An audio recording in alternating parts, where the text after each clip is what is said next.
Hello everyone. कहते हैं कि सफलता एक दिन में नहीं मिलती, लेकिन अगर ठान ले तो एक दिन जरूर मिलती है।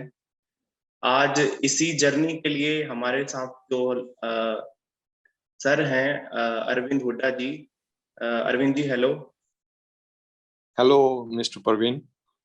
हाँ, तो अरविंद जी की जो जर्नी है उसके अंदर तो उन्होंने शुरुआत की यूपीएससी से। उन्होंने 5 बार मेंस दिया, 2 बार इंटरव्यू दिया, एक बार एचसीएस का मेंस लिखा और दूसरी बार एचसीएस के मेंस में क्वालिफाई करके आज वो एचसीएस में सेलेक्टेड हो गए हैं।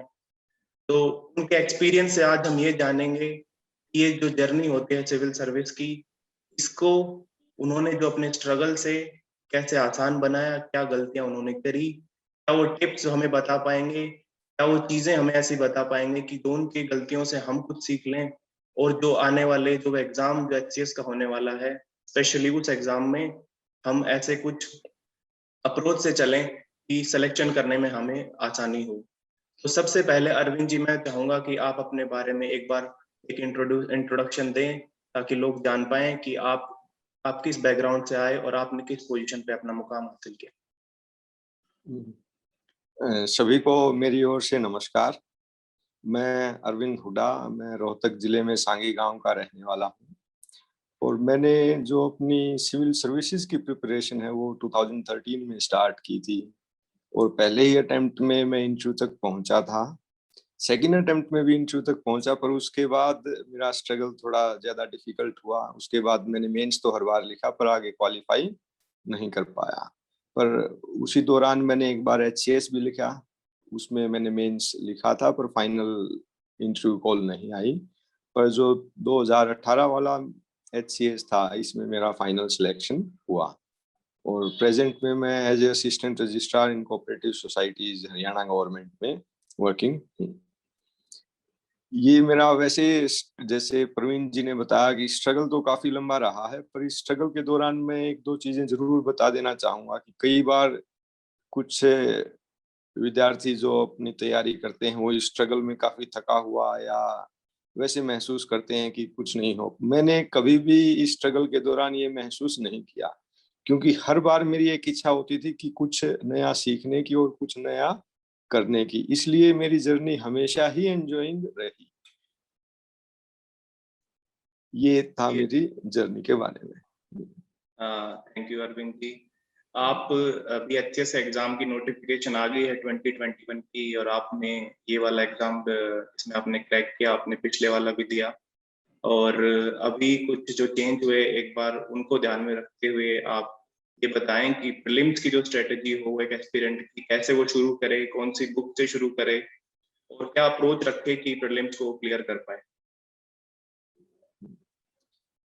हाँ, हमें इस बार ये काफी ध्यान में रखना पड़ेगा क्योंकि एचपीएससी ने पैटर्न चेंज कर दिया है, जिसमें सीसेट को उन्होंने सिर्फ क्वालिफाइंग रख दिया है और जो जनरल स्टडीज पेपर है उसके मार्क्स जुड़ेंगे। ये आप इसको ये चीज मान सकते हो कि पहले आपका सिलेक्शन प्रीलिम्स में 200 क्वेश्चन के बेसिस पे या 180 क्वेश्चन के बेसिस पे होता था, अब वो सिर्फ 100 क्वेश्चन के बेसिस पे हो रहा है। तो पहले के केस में आपका ये था कि अगर आप पहले पेपर में अच्छे से परफॉर्म नहीं कर पा रहे हैं तो आपके पास चांस था कि आप सेकंड पेपर में उसको कवर कर सकते हैं।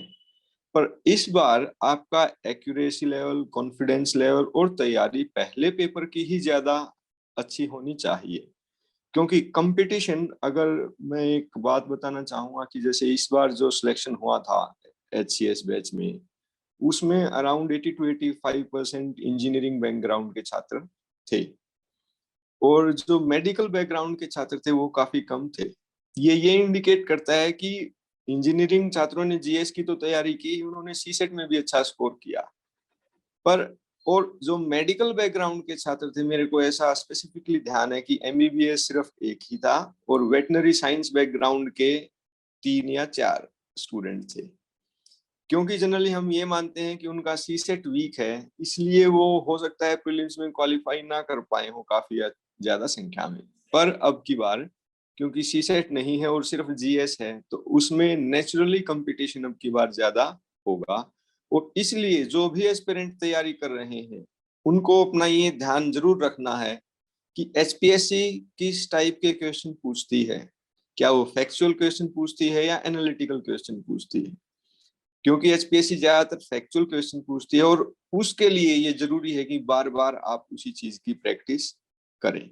तो इसके लिए मैं एक चीज जरूर कहूंगा सभी से कि आपको प्रीलिम्स की कोई भी अच्छी टेस्ट सीरीज जरूर ज्वाइन करनी चाहिए, क्योंकि उसके बिना आप अपना कॉन्फिडेंस लेवल और एक्यूरेसी लेवल नहीं प्राप्त कर सकते, जो कि इस बार रिक्वायर्ड होगा। क्योंकि कट ऑफ जैसे अगर हम पिछली बार की माने तो 131 कट ऑफ थी, इसको अराउंड माने तो 65 या 66% है। अब की बार ये अराउंड 75% या 70% इसके बीच में रहने के चांसेस हैं, इससे नीचे नहीं आए। ये है मेरा जो प्रीलिम्स में चेंज हुआ है उसके बारे में विचार। फिर इसके साथ अगर हम मेंस में जो चेंज हुआ है उसको देखें तो उसमें एक चेंज जो उन्होंने किया है वो जीएस में भी किया है और दूसरा चेंज उन्होंने ऑप्शनल के पेपर्स में किया है। पर जो जीएस के सिलेबस में या जो कुछ भी चेंज है उसको मैं ज्यादा महत्वपूर्ण चेंज नहीं मानता हूँ।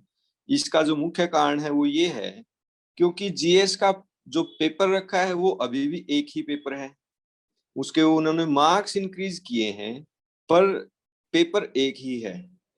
वो पिछली बार भी 3 ही घंटे में देना था, अब की बार 3 ही घंटे में देना है। तो 3 घंटे में जो क्वेश्चन एचपीएससी पूछ सकता है वो उन्होंने पिछली बार भी पूछे थे और अब की बार भी उतने ही नंबर ऑफ क्वेश्चंस और उसी टाइप के क्वेश्चंस पूछेंगे। हाँ, उन्होंने सिलेबस थोड़ा ऐड कर दिया, उसमें मॉडिफाई कर दिया, वो थोड़े बहुत माइनर चेंज है। पर जो मेन चेंज हुआ है वो आपका ऑप्शनल के पेपर में हुआ है, क्योंकि ऑप्शनल इन्होंने एक कर दिया है, इसके साथ ही कुछ अच्छे स्कोरिंग ऑप्शनल्स जो कि आज के टाइम यूपीएससी में काफी अच्छा परफॉर्म कर रहे हैं, जैसे एंथ्रोपोलॉजी उन्होंने ऐड कर दिया है।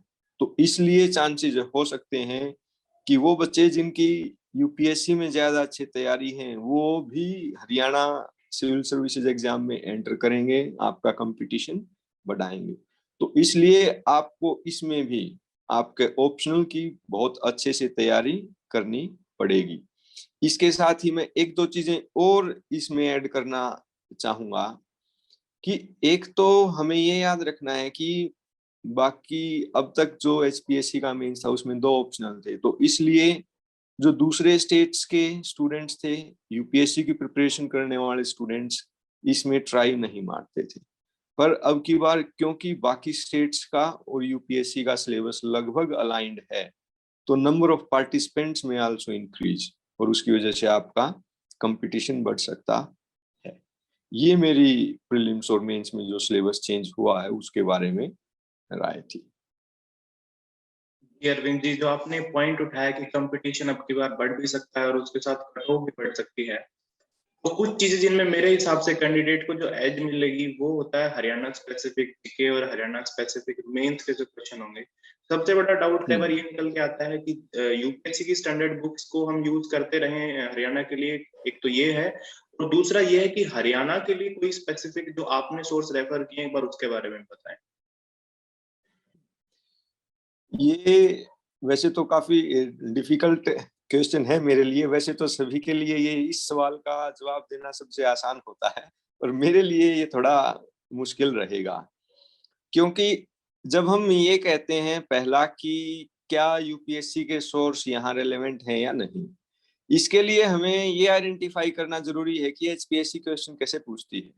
अगर प्रीलिम्स में देखें एचपीएससी के क्वेश्चंस काफी स्टैटिक होते हैं, जैसे जियो स्टेशनरी सैटेलाइट की हाइट, इंडिया की जो बाउंड्री है उसकी लेंथ कितनी है, ये काफी सारे आपके स्टैटिक क्वेश्चन हैं। ऐसे ही पॉलिटी में भी वो स्टैटिक क्वेश्चन पूछते हैं, हिस्ट्री में भी, बल्कि यूपीएससी के क्वेश्चंस होते हैं एनालिटिकल। तो इसलिए हमें अपने सोर्स को थोड़ा बहुत मॉडिफाई करना पड़ेगा ताकि हम जो स्टैटिक फैक्चुअल चीजें हैं वो ज्यादा याद रख सकें। इसके साथ जो दूसरा कंपोनेंट है वो ये है कि हरियाणा के क्वेश्चंस के बारे में। हरियाणा का क्वेश्चन जब प्रीलिम्स में आता है तो उसमें हम ये देखते हैं कि कई बार जो हरियाणा ने कोई स्कीम लॉन्च की है, कोई नई इंस्टीट्यूशनल बॉडीज क्रिएट की हैं, या हरियाणा का जो एंशियंट आर्ट एंड कल्चर या हिस्ट्री है उससे रिलेटेड वो क्वेश्चन पूछ लेते हैं। तो इसके लिए एक हरियाणा की मानचित्रावली करके बुक है उसमें उन्होंने मैप्स के थ्रू वो चीजें एक्सप्लेन कर रखी हैं। वो मेरा एक प्राइमरी सोर्स था जो मैंने यूज किया।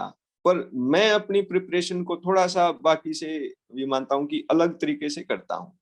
मेरा हमेशा से ही ये ऑब्जेक्टिव रहता है कि प्रिपरेशन को इंटीग्रेट करना, कि अगर मैं इंडिया की एंशियंट हिस्ट्री करता हूँ तो मैं कोशिश करता हूँ हरियाणा की एंशियंट हिस्ट्री को भी उसके साथ इंटीग्रेट कर दूं, कि वैदिक काल में, इंडस काल में हरियाणा में कोई डेवलपमेंट हुई थी तो उनको वर्ल्ड हिस्ट्री के साथ या इंडियन हिस्ट्री के साथ इंटीग्रेट कर दिया। ऐसे ही जब नेशनल मूवमेंट की हम बात करते हैं, उस दौरान इंडिया में जो जो चीजें चल रही थी उसका हरियाणा में कैसे कैसे इम्पैक्ट था, कि महात्मा गांधी ने कहाँ कहाँ हरियाणा में मूवमेंट किए, कहाँ वो जेल में गए या और जो हरियाणा के लीडर्स थे उनको इंटीग्रेट कर देना। ऐसे ही ज्योग्राफी में, ज्योग्राफी जब मैं इंडिया की ज्योग्राफी करता हूँ उसको मैं हरियाणा की ज्योग्राफी के साथ इंटीग्रेट करूंगा, कि हरियाणा का लैंड एरिया कितना है तो इंडिया का कितना है, इंडिया पॉपुलेशन, हरियाणा पॉपुलेशन, एक टेबुलर फॉर्मेट में ये मैं अपने खुद के नोट्स इस हिसाब से बनाता हूँ, ताकि वो, क्योंकि इस टाइप से जो आप तैयारी करते हैं वो ना केवल आपकी प्रीलिम्स में, वो मेंस में और इंटरव्यू में हर जगह है, वो भी चीजें आपकी बार बार काम आती हैं। एक बार एफर्ट लगता है पर बार बार उसका आपको लाभ मिलता है।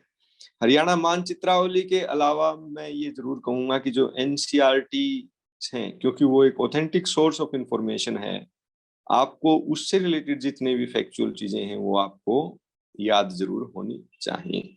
और जो ओरिजिनल बुक्स हैं, जैसे हम कई बार देखते हैं कि एम लक्ष्मीकांत है, डीडी बासु है, इनका वैसे काफी सारे लोग कहते हैं कि ये पढ़नी चाहिए, पर मैं ये मानता हूँ कि इसकी बजाय कोई, अगर हमें समराइज्ड स्टडी मटेरियल किसी अच्छी संस्था द्वारा मिल जाए, वो हरियाणा की तैयारी के केस में ज्यादा लाभदायक होगा, क्योंकि वो आपके समय की बचत करेगा और आप अच्छे से तैयारी कर पाएंगे।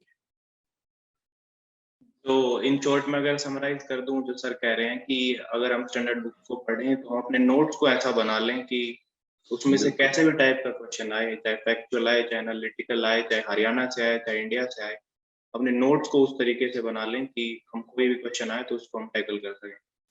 सर इसके अंदर जो नेक्स्ट, अब पिछली बार 2 ऑप्शनल थे, अब की बार 1 रह गया है, लेकिन हमारे पास आज आप अवेलेबल हैं तो आपके पास जो 2 ऑप्शनल का जो एक्सपीरियंस है, मैं चाहूंगा आप अपने दोनों ऑप्शनल से एक्सपीरियंस शेयर करें कि उसको आपने उनको कैसे अप्रोच किया और किस तरीके के क्वेश्चंस आते हैं और मार्किंग कैसी रहती है और क्या चीजें हैं जो एज एन एग्जामिनर स्कोरिंग होती है। हाँ, ये काफी महत्वपूर्ण प्रश्न है आपका, क्योंकि जो आपका फाइनल सिलेक्शन है वो ऑप्शनल ही आजकल डिटरमाइन करता है, क्योंकि जीएस में एक स्टैंडर्ड एवरेज सा स्कोर आ जाता है, हिंदी इंग्लिश में आ जाता है, पर जो वेरिएशन है वो ऑप्शनल में बहुत ज्यादा होती है। मेरे 2 ऑप्शनल थे, ज्योग्राफी और पब्लिक एडमिनिस्ट्रेशन, और जनरली इन दोनों को ये माना जाता है कि इनमें स्कोर अच्छा नहीं आता, पर फिर भी मैंने रिस्क लिया और ये लिए, क्योंकि मेरे को सिर्फ यही तैयार थे। कईयों ने मेरे को सलाह दी कि आप चेंज कर लीजिए, एग्रीकल्चर ले लीजिए, वेटनरी साइंस ले लीजिए, जो कि छोटे सब्जेक्ट हैं। पर मैं इसमें ये मानता हूँ कि जिस भी सब्जेक्ट पे आपकी पकड़ है उसको अगर आप अच्छे से तैयार करें और अपना प्रेजेंटेशन का तरीका चेंज करें तो आप अच्छा स्कोर कर सकते हैं। उसमें कुछ प्रेजेंटेशन के तरीके हैं जो मैं स्पेसिफिकली बताना चाहूंगा, कि आप चाहे किसी भी सब्जेक्ट का क्वेश्चन अटेम्प्ट कर रहे हो, आपका जो प्रेजेंटेशन है उसमें कुछ डायग्राम्स, फ्लो चार्ट्स हर आंसर में आप डालने की कोशिश कीजिए, ताकि जो एग्जामिनर है उसको क्लियरली ये पता चल जाए कि इस कैंडिडेट को कितना आता है, उसको कितनी चीजों की समझ है। तो ज्योग्राफी के हर क्वेश्चन में मैंने कोशिश की थी कि मैं 2 या 3 उसमें डायग्राम बनाऊं। ऐसे ही पब्लिक एडमिनिस्ट्रेशन में मैंने इंपॉर्टेंट चीजों को फ्लो चार्ट के थ्रू या किसी और तरीके से प्रेजेंट करने की कोशिश की। पर साथ ही मैंने जो इसमें एक और महत्वपूर्ण काम किया था कि चाहे क्वेश्चन उन्होंने कुछ भी पूछ रखा हो, मैं उसको हरियाणा से जरूर इंटीग्रेट करता था, कि अगर उन्होंने पब्लिक एडमिनिस्ट्रेशन से भी किसी थ्योरी का क्वेश्चन पूछ रखा है तो मैं उसको, कि हरियाणा में ये थ्योरी इन, जैसे मैंने तैयारी से पहले हरियाणा की जो डिफरेंट स्कीम्स हैं गवर्नमेंट ने पिछले 2-3 सालों में चलाई, उनकी डिटेल जानकारी ली, उनके अच्छे से नोट्स बनाए कि वो स्कीम किस किस चीजों पे फोकस करती है।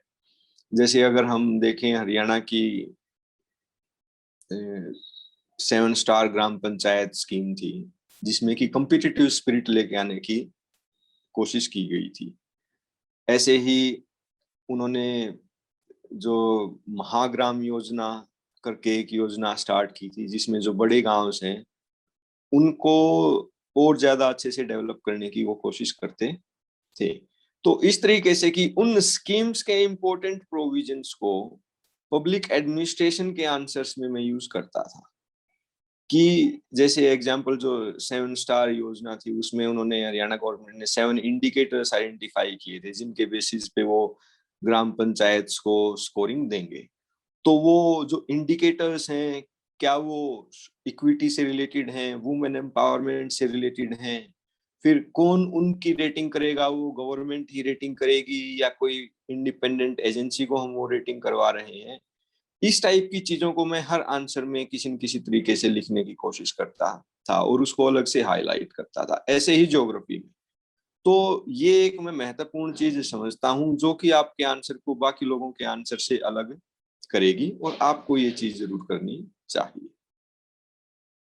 जी, तो आप कह रहे हैं कि हम कोई भी क्वेश्चन लिखें तो उसको करंट से भी जोड़ें, उसकी थ्योरी भी लिखें और उसका प्रैक्टिकल एस्पेक्ट भी लिखें। और सोने पे सुहागा ये होगा कि जिस स्टेट का एग्जाम लिख रहे हैं, हरियाणा स्पेशली, तो हम उसका प्रैक्टिकल एस्पेक्ट लिखें जो हम अपने सामने देख रहे हैं कि उसको रिवॉर्ड मिला उस चीज को, और अरविंद जी ने लिखा और उन्हें मार्क्स अच्छे मिले। सर, एक चीज से और आप क्लेरिफाई करिए, ये काफी सारा डाउट रहता है खासकर स्टूडेंट्स में और इवन हरियाणा और अदर स्टेट के पब्लिक सर्विस कमीशन के बारे में, कि उनके अंदर कुछ जो मेरिट, जो बेस सिलेक्शंस होते हैं वो कम होते हैं, कुछ और तरीके होते हैं। अभी जो रिसेंट जो रिजल्ट आया, और आपको अपने इंटरव्यू के थ्रू, जो आप, मैं चाहूंगा आप इस क्वेश्चन का आंसर दें कि आपको इंटरव्यू का एक्सपीरियंस कैसा है। मेरा जो ये एचपीएससी में पहला इंटरव्यू था, और मैं ये कहना चाहूंगा क्योंकि मैंने यूपीएससी के भी 2 इंटरव्यू दिए थे, कि जो एक्सपीरियंस था, जैसा यूपीएससी में एक्सपीरियंस होता था, लगभग उसी लेवल का एक्सपीरियंस इंटरव्यू में रहा मेरा। क्योंकि इंटरव्यू में जो अब की बार हरियाणा ने अपना पैटर्न चेंज कर रखा था, उसमें सभी जो मेंबर्स थे इंटरव्यू बोर्ड के, सबके हाथ में मार्क्स दे रखे थे, और सब के मार्क्स की एवरेज करके ही फाइनल इंटरव्यू के मार्क्स अलोकेट होने थे। और उन्होंने अपने फील्ड के एक्सपर्ट्स को और उन लोगों को जो कि एडमिनिस्ट्रेशन में काफी एक्सपीरियंस रखते हैं, उनको बुलाया था। तो इस तरीके से हम ये देख पाते हैं कि जो उनका लेवल ऑफ क्वेश्चंस थे वो एनालिटिकल क्वेश्चन थे। फैक्चुअल क्वेश्चन उन्होंने मेरे से बहुत कम पूछे थे। सिर्फ मैं कहूंगा कि पूरे इंटरव्यू के दौरान मेरे से 2 या 3 क्वेश्चन ही फैक्चुअल पूछे थे। पर मैं इस चीज में, जो इंटरव्यू का प्रोसेस है, उसमें एक चीज और बताना चाहूंगा। क्योंकि इंटरव्यू वो प्रोसेस है जिसमें आपके जो घोड़े की लगाम है वो आपके हाथ में होती है। वो आपको देखना है कि घोड़े को किस साइड जाना है और किस स्पीड से जाना है। अगर वो लगाम आपके हाथ में है तो आपका स्कोर अच्छा आएगा, अगर वो लगाम सामने वाले के हाथ में है तो मैं स्कोर की गारंटी नहीं दे सकता।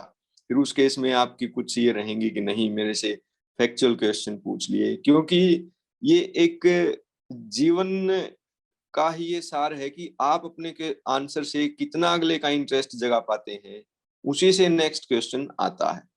अगर उसका इंटरेस्ट है तो वो फर्दर एनालिटिकल क्वेश्चन पूछेगा, अगर इंटरेस्ट नहीं तो वो फैक्चुअल क्वेश्चन आपसे जरूर पूछेगा। तो और साथ ही की जो सिलेक्शन का प्रोसेस है उसकी अगर हम बात करें, तो मैं ये कहना चाहूंगा कि हरियाणा में जो सिलेक्शन हुआ है वो फेयर हुआ है। और हम कई बार जो कैंडिडेट्स हैं वो भी ये कर लेते हैं कि हम अपनी कमियों को छुपाने के लिए दूसरों पे ये आरोप मढ़ देते हैं कि सिलेक्शन फेयर नहीं हुआ है। क्योंकि एक सिंपल सा कंसेप्ट मान आपको देना चाहूंगा। जनरली जब बच्चे आईआईटी की या किसी एग्जाम की तैयारी करते हैं, अगर उनका एक जगह सिलेक्शन हो गया एग्जाम में तो उनके काफी सारे एग्जाम एक साथ निकलते हैं। अगर एक भी जगह नहीं होता तो उनका कहीं पे भी सिलेक्शन नहीं है। और आज के टाइम, क्योंकि यूपीएससी, हरियाणा उत्तर प्रदेश, काफी सारे स्टेट्स का जो पैटर्न है वो अलाइंड है, नियरली यूनिफॉर्म है। अगर बच्चे की तैयारी है तो ये गारंटीड है कि उसको कहीं ना कहीं सिलेक्शन जरूर मिलेगा, क्योंकि काफी जगह फेयर सिलेक्शन हो रहे हैं। पर इसमें एक ही बात ध्यान रखनी है कि सभी बच्चे एनसीईआरटी पढ़ रहे हैं, सभी बच्चे डीडी बसु पर पढ़ रहे हैं, सभी बच्चे लक्ष्मीकांत पढ़ रहे हैं। You must show to the examiner that you are different from others. If you are same like others, he has no interest in you, that you must be selected। तो आपको औरों से आपको अलग दिखाना है, तभी आपका सिलेक्शन है। क्योंकि गवर्नमेंट सोचती है कि जो हम एडमिनिस्ट्रेटर चुन रहे हैं वो कुछ अलग काम करेंगे, वो इनोवेटिव होंगे। जी अरविंद जी, आपने बिल्कुल जो चीज बताई उसका हमने एग्जाम्पल भी पिछली बार देखा।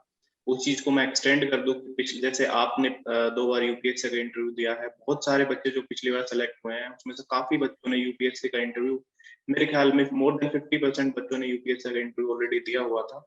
और कईयों के बैकग्राउंड आईआईटी से, बड़े बड़े इंस्टीट्यूट से भी थे। तो हम सिलेक्शन वाली चीज पे, क्रेडिबिलिटी पे डाउट नहीं कर सकते बिल्कुल भी। इसलिए हमारे पास ऑप्शन सिर्फ एक मेहनत का ही बचता है, और मेहनत आपने देखा कि रिवॉर्डिंग भी होती है। तो अरविंद जी, हम लास्ट पार्ट की तरफ बढ़ते हैं इंटरव्यू के आपके। और मैं ये जानना चाहूंगा कि आप ये जरूर बताएं स्पेशली कि आप जिस पोस्ट पे हैं, जिसकी आप अपने थोड़ा सा ट्रेनिंग के बारे में और जॉब प्रोफाइल के बारे में, कि इस जॉब में मतलब करना क्या होता है, क्योंकि बहुत सारे डाउट होते हैं, ऐसा कोई सोर्स नहीं है लोगों के पास में कि वो जान पाए कि एचसीएस की ट्रेनिंग कहाँ होती है, कैसे होती है, और जॉब जो होता है उसका प्रोफाइल क्या है। प्लीज आप एक ग्रुप के बारे में जरूर।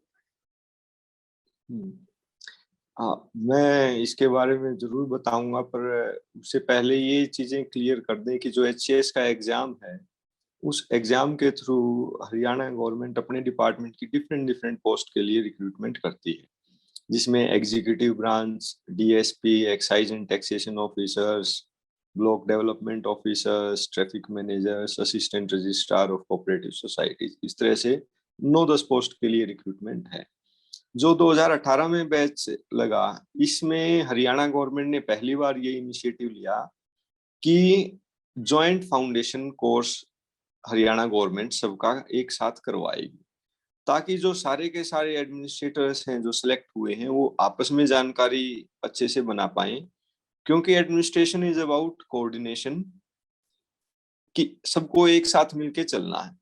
जब वो एक दूसरे को जानते होंगे, एक दूसरे के वर्क प्रोसेस की, एक दूसरे के डिपार्टमेंट्स के बारे में अच्छे से समझ रखते होंगे, तभी वो अच्छे से कोऑर्डिनेशन कर पाएंगे। तो ये पहली बार इनिशिएटिव था जिसमें हरियाणा गवर्नमेंट ने लगभग 16 दिन की training Haryana institute of public administration Gurugram में करवाई। फिर उस ज्वाइंट फाउंडेशन कोर्स के बाद सभी ऑफिसर्स को अपने अपने रिस्पेक्टिव डिपार्टमेंट्स में ट्रेनिंग के लिए भेज दिया गया। अगर हम एचसीएस एग्जीक्यूटिव की बात करें, तो एचसीएस एग्जीक्यूटिव का जो मेन रोल है वो एक कोऑर्डिनेटिंग एजेंसी है at the level of sub division. अगर उसका जो सबसे इंपॉर्टेंट पोस्टिंग है is as an sub divisional magistrate. इसके साथ ही उनको डिफरेंट डिफरेंट डिपार्टमेंट्स में जॉइंट डायरेक्टर्स, डिप्टी सेक्रेटरी, इन पोस्ट पे भी लगा दिया जाता है। वहां पे वो कुछ पॉलिसी इश्यूज को भी हैंडल कर सकते हैं उस लेवल पे।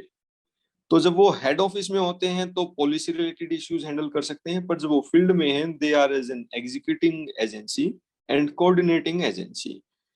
क्योंकि हमेशा से ही हर गवर्नमेंट, अगर हम पूरे गवर्नमेंट के स्ट्रक्चर को देखें, वो ये चाहेगी कि एक हाथ को अपनी फिंगर्स पे कंट्रोल होना चाहिए, और जो हेड क्वार्टर है वो डिस्ट्रिक्ट कलेक्टर्स और एसडीएम को अपनी फिंगर्स के रूप में मानता है कि मेरा जो भी इंफॉर्मेशन या डायरेक्शन जो भी जाए इनके थ्रू जाए। तो ये सबसे इंपॉर्टेंट रोल प्ले करते हैं फील्ड में।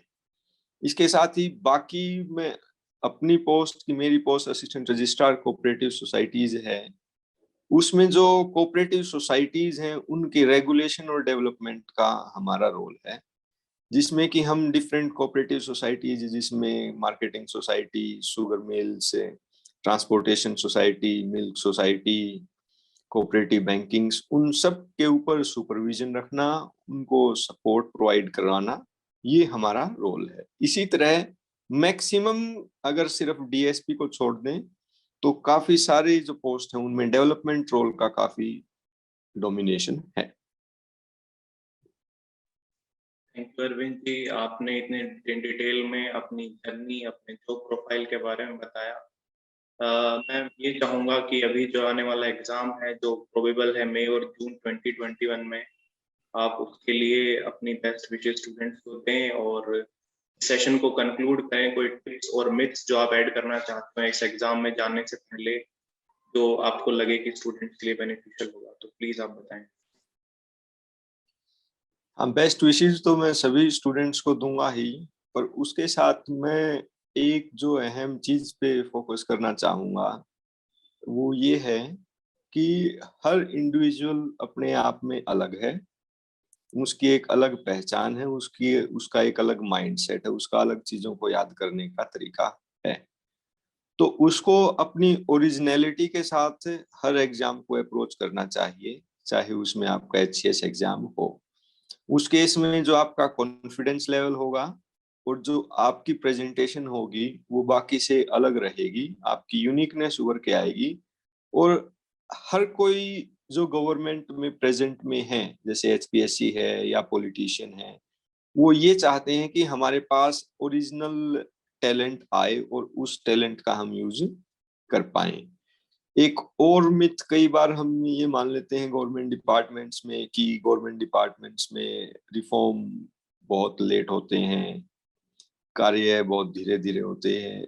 मैं ये भी कहना चाहूंगा कि गवर्नमेंट में चाहे कोई भी हो, लोकल पॉलिटिशियन से लेके चीफ मिनिस्टर, मिनिस्टर या ब्यूरोक्रेट्स, सभी ये चाहते हैं कि हर काम जल्दी हो, अच्छी आउटकम्स आए और सभी लोगों के बेनिफिट के लिए काम करना चाहते हैं। तो आपको हमेशा ही मन में ये रखना है कि whatever I am going to do, I will be able to serve the people of this country and this state. And that's why if this thing keeps you motivated, it will help you in preparation. You will be going through things through different mindset, through different approaches. और ये सारा का सारा आपको आपकी preparation में बहुत help करेगा। एक और चीज है कि आज के टाइम मटेरियल का अबंडेंस बहुत ज्यादा है, इंटरनेट पे भी बहुत ज्यादा मटेरियल है, शॉप्स पे भी बहुत ज्यादा मटेरियल है। Stick to your sources. एक जो फंडामेंटल सोर्सेज हैं, बेसिक सोर्सेज हैं, उनको आइडेंटिफाई कर लीजिए, उन्हीं को पढ़ लीजिए, बार बार उन्हीं को पढ़िए। एक ही चीज को एक ही सोर्स से 10 बार पढ़ना ज्यादा बेनिफिशियल है कि आप एक ही चीज को 10 डिफरेंट सोर्सेज से पढ़ रहे हैं। उसमें आपका नील बटा सन्नाटा रहेगा और पहले वाले केस में आप काफी अच्छा स्कोर कर पाएंगे। इसके साथ ही आपको अपनी जर्नी में एक अच्छे गाइड की हमेशा ही जरूरत रहती है, जो आपकी जर्नी को आसान बना पाए, जिसके फंडामेंटल्स खुद क्लियर हों, जो आपको चीजों को आसान तरीके से समझा पाए और चीजों की इंटरलिंकेजेस कर पाए। ये आपके लिए बहुत ही जरूरी है कि आप एक अपना अच्छा गाइड जरूर ढूंढ लें, जो कि आपको हर स्टेप पे आपको पर्सनल मेंटरशिप प्रोवाइड कर सके। जी अरविंद जी, इसी जो आपने लास्ट जो आपने पॉइंट कहा, मैं उसी से शुरू करता हूँ। जो गाइडेंस होती है, तो आपके जैसे जो सर्विंग जो भी एग्जीक्यूटिव्स हैं उनके गाइडेंस में और डॉक्टर सुधीर के गाइडेंस में, हमने इसी इनिशिएटिव के थ्रू जो मल्टीपल सोर्स हैं उनको यूनिफाई करके हम एक 60 टेस्ट की सीरीज हमने लॉन्च करी है, जो अभी आने वाले मंडे से शुरू हो जाएगी। और उस टेस्ट को हम ऑनलाइन और ऑफलाइन दोनों जगह ज्वाइन कर सकते हैं। ज्वाइनिंग के लिंक जो है वो इस वीडियो के नीचे दिए हैं। आप लोगों को कोई भी डाउट हो इसके रिगार्डिंग तो आप कमेंट बॉक्स में कमेंट कर सकते हैं। अरविंद जी, बहुत बहुत थैंक्स, आप आज आए, आपने हमारे लिए टाइम निकाला और इतना एनरिचिंग सेशन बना दिया कि मुझे लगता है कि इससे बाहर किसी भी एस्पिरेंट को कुछ भी देखने की जरूरत नहीं है। इन स्टेप्स को अगर वो फॉलो करे तो ये रास्ता जिस मंजिल तक जाता है वो सीधा एचसीएस ही है। Thank you so much Arvind ji, आप आए, और हम आशा करते हैं कि आगे भी हम मिलते रहेंगे। प्रीलिम्स से कुछ दिन पहले भी हम एक वीडियो करेंगे और बाद में मेंस के लिए भी करेंगे। आज के सेशन के लिए बहुत बहुत thanks Arvind ji. Thank you. धन्यवाद प्रवीण जी, आपने बुलाया, धन्यवाद। Thank you.